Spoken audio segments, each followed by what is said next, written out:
जंगल में रह जयाम आदिवासी जंगल रखवाला रे।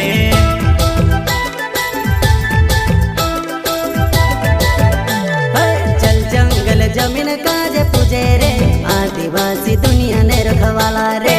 बाप देव खतरी काज पूजे रे आदिवासी सबसे निराला रे।